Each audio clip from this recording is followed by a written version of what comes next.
So I grew up on my grandfather's grape farm, and I got to be surrounded by vineyards, a cherry orchard, and a Carolinian forest in this valley behind my grandfather's house. And so it was just sort of a fertile playground for being creative and playing make-believe, and we got kicked out of the house in the summer, so we weren't allowed to really watch TV, we weren't really allowed to play inside, so we had to be out and we had to be entertaining ourselves. And so I was always reading and drawing, and especially writing.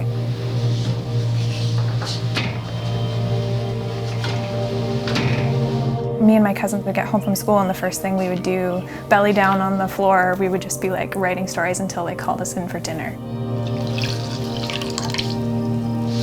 As I was moving into my teen years, I still loved to write. I would spend most of math class writing stories or drawing dragons or whatever. As I moved closer and closer to like that age where you have to go away to university or you have to get a job, I was like, these things belong in childhood. Like, these things will never bring me success, and therefore they need to be left behind. I need to abandon them.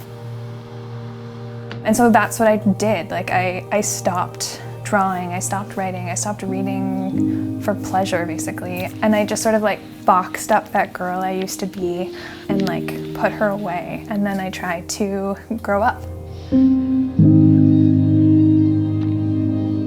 I went away to school, and for a little while I did okay. I was like managing to get some good grades. And then I started noticing a pattern where I would go to class and I would sit in the back and I would just cry. Like there was something wrong, and I kind of had a sense what it was, but I wasn't really ready to deal with it yet. This one day where I'd gotten sick and I decided to work from home, and I was like, okay, I need to like get started on this project that I was working on. And I sat down to write, and out came this story, and it was like the strangest thing because I hadn't written a story since I was like maybe 17. And it was the story of this little girl who continually says yes to things that aren't actually okay, until the day where she kind of like can't take it anymore, and she like breaks a little bit and she learns how to say no, and she starts saying no and she starts becoming more herself. And I was like, okay, I feel like maybe this story's about me. There wasn't like this big, huge change that I made. I just started writing again, and I just started writing for me. I was like, to continue with the metaphor, taking that box out of the closet and like letting out the girl that I had like put away. And then I just kept writing from there. There were times where I would just continually get rejections. Like I would write manuscript after manuscript and each one would get rejected. And I remember someone close to me was like, maybe you should just stop.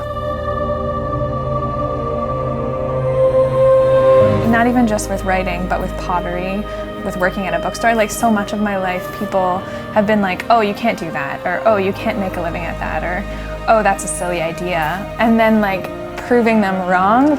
You don't get to decide what I can and can't do, or what I can and can't accomplish. Like that's up to me.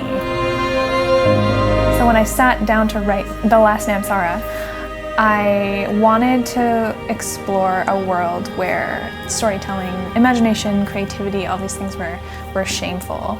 The reason that storytelling was shameful is because they poisoned their tellers and they drew dangerous dragons. And so as a child, my main character learns this out the hard way when her mother used to sneak into her room at night because she suffered from these night terrors. And the only way to cure her of them was to tell her these deadly stories that were forbidden. But in the telling of them, even though they cured her of her night terrors, they also poisoned her mother, who died.